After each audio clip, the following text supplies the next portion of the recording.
بسم اللہ الرحمن الرحیم۔ اللہ تعالیٰ نے اپنی تمام مخلوقات میں انسان کو اشرف اور اعلیٰ بنایا۔ اس کی فطرت میں نیکی اور بدی، بھلائی اور برائی، تابعداری اور سرکشی، خوبی اور خامی، دونوں ہی قسم کی صلاحیتیں یکساں طور پر رکھ دی ہیں۔ اسی کا ثمرہ اور نتیجہ ہے کہ کسی بھی انسان سے اچھائی اور برائی دونوں ہی وجود میں آ سکتی ہیں۔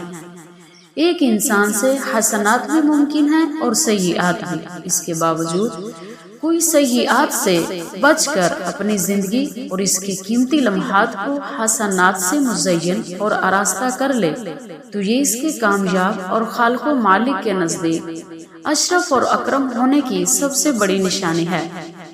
اور یہی تقوی اور پرہیزگاری ہے جو روزے کا اصلی مقصد ہے۔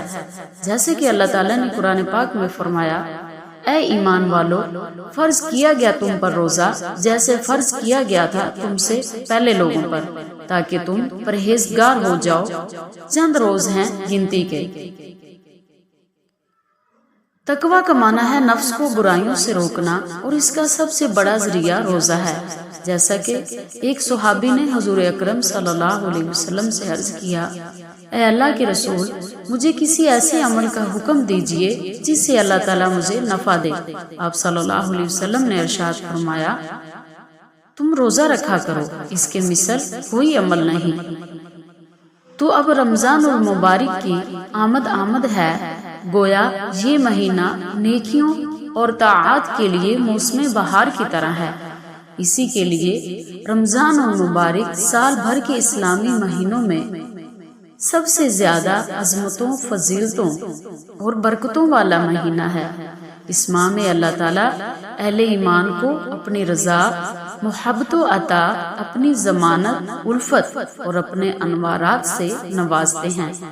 اس مہینہ میں ہر نیک عمل کا اجر و ثواب کئی گنا بڑھا دیا جاتا ہے۔ اس ماہ میں جب ایمان اور احتساب کی شرط کے ساتھ روزہ رکھا جاتا ہے تو اس کی برکت سے پچھلی زندگی کے تمام صغیرہ گناہ معاف ہو جاتے ہیں۔ اور جب رات کو قیام مطلب کہ تراویح پڑھی جاتی ہے اسی شرط کے ساتھ، تو اللہ تعالیٰ اس سے بھی انسان کے تمام گناہ معاف فرما دیتے ہیں۔ اس ماہ میں ایک نیکی فرض کے برابر اور فرض 70 فرائض کے برابر ہو جاتا ہے۔ اس ماہ کی شب قدر کہا جاتا ہے، وہ 1000 مہینوں سے افضل قرار دی گئی ہے۔ رمضان کا روزہ فرض اور تراویح کو نفل بنایا ہے۔ یہ صبر کا مہینہ ہے اور صبر کا بدلہ جنت ہے۔ یہ ہمدردی اور خیر خواہی کا مہینہ ہے۔ اس میں مومن کا رزق بڑھا دیا جاتا ہے۔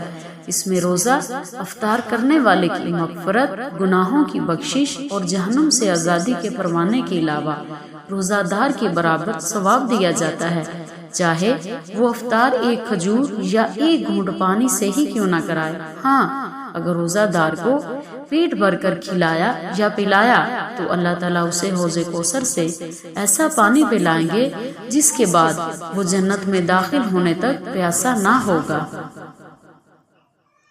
اس ماہ کا پہلا عشرہ رحمت، دوسرا مغفرت اور تیسرا جہنم سے آزادی کا ہے۔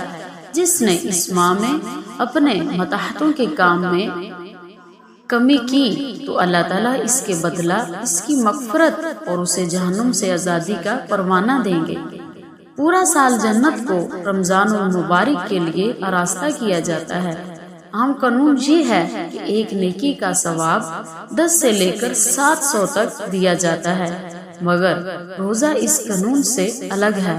اللہ تعالیٰ کا ارشاد ہے کہ روزہ صرف میرے لیے ہے اور اس کا اجر میں خود دوں گا۔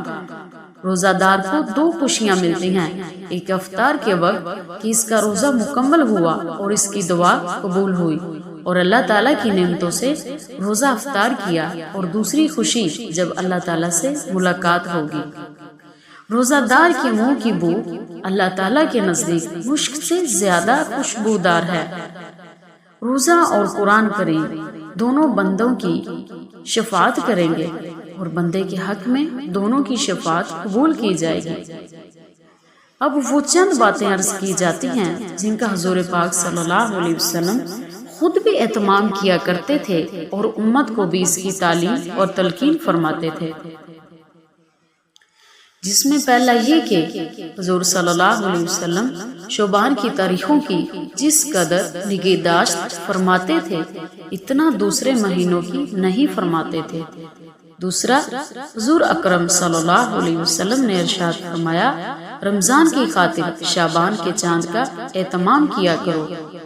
تیسرا یہ کہ آپ صلی اللہ علیہ وسلم نے سحری کھانے کا حکم فرمایا کہ سحری کھایا کرو کیونکہ سحری کھانے میں برکت ہے، اور فرمایا ہمارے اور اہل کتاب کے روزے کے درمیان سحری کھانے کا فرق ہے، یعنی اہل کتاب کو سو جانے کے بعد کھانا پینا ممنوع تھا اور ہمیں صبح صادق کے طلوع ہونے سے پہلے تک اس کی اجازت ہے۔ چوتھا یہ کہ آپ صلی اللہ علیہ وسلم نے فرمایا لوگ ہمیشہ خیر پر رہیں گے جب تک کہ افطار میں جلدی کرتے رہیں گے۔ پانچواں، رمضان میں ذکر کرنے والا بخشا جاتا ہے اور اس ماہ میں مانگنے والا بے مراد نہیں رہتا۔ چھٹا، روزہ دار کی روزانہ ایک دعا قبول ہوتی ہے۔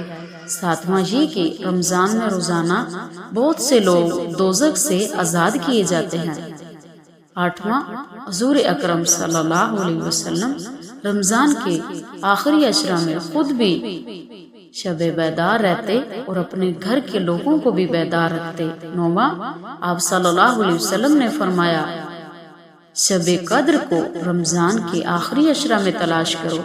دسواں، جب لیلۃ القدر آتی ہے تو جبرائیل علیہ السلام فرشتوں کی معیت میں نازل ہوتے ہیں اور ہر بندہ جو کھڑا یا بیٹھا اللہ تعالیٰ کا ذکر کر رہا ہو اس کے لیے دعائے رحمت کرتے ہیں۔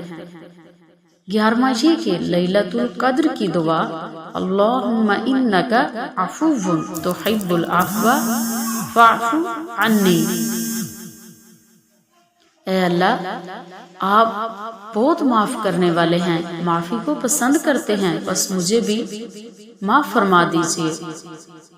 12واں یہ کہ اگر کسی نے بغیر عذر اور بیماری کے رمضان کا ایک روزہ چھوڑ دیا، خواہ وہ ساری زندگی روزہ رکھتا رہے، وہ اس کی تلافی نہیں کر سکتا۔ 13واں، رمضان میں 4 کام کثرت سے کیے جائیں، 2 کام جن سے اللہ راضی ہوتے ہیں۔ پہلا، لا الہ الا اللہ کی کثرت، دوسرا استغفار زیادہ سے زیادہ پڑھا جائے، اور 2 کام جو ہر انسان کی ضرورت ہیں۔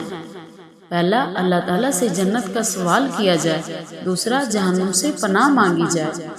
14واں کام یہ ہے کہ تراویح کے بارے میں آپ صلی اللہ علیہ وسلم کا ارشاد ہے کہ جس نے ایمان کے جذبے سے اور ثواب کی نیت سے رمضان کا روزہ رکھا اس کے پہلے گناہ بخش دیے جائیں گے، اور جس نے رمضان میں قیام کیا ایمان کے جذبے اور ثواب کی نیت سے اس کے پہلے گناہ بخش دیے جائیں گے۔ 15واں یہ کہ اعتکاف کے بارے میں آپ صلی اللہ علیہ وسلم نے فرمایا جس نے رمضان میں 10 دن کا اعتکاف کیا اس کو 2 حج اور 2 عمرے کا ثواب ہوگا۔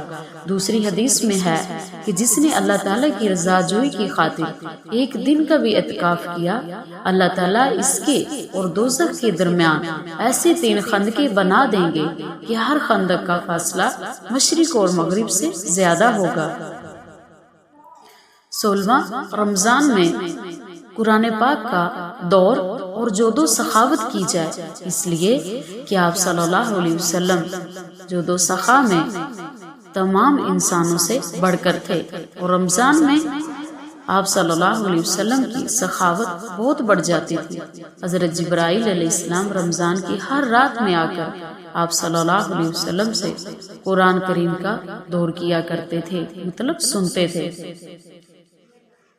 17 یہ ہے کہ روزہ کی حالت میں بےہودہ باتوں مثلا غیبت، بہتان، گالی گلوچ، لعن طعن، غلط بیانی، تمام گناہوں سے پرہیز کیا جائے، ورنہ سوائے بھوکا پیاسا رہنے کے کچھ حاصل نہ ہوگا۔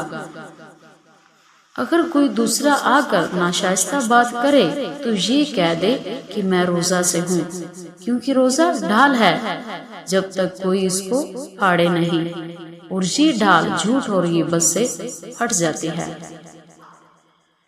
تو یہ مہینہ گویا ایمان اور اعمال کو ریچارج کرنے کے لیے آتا ہے۔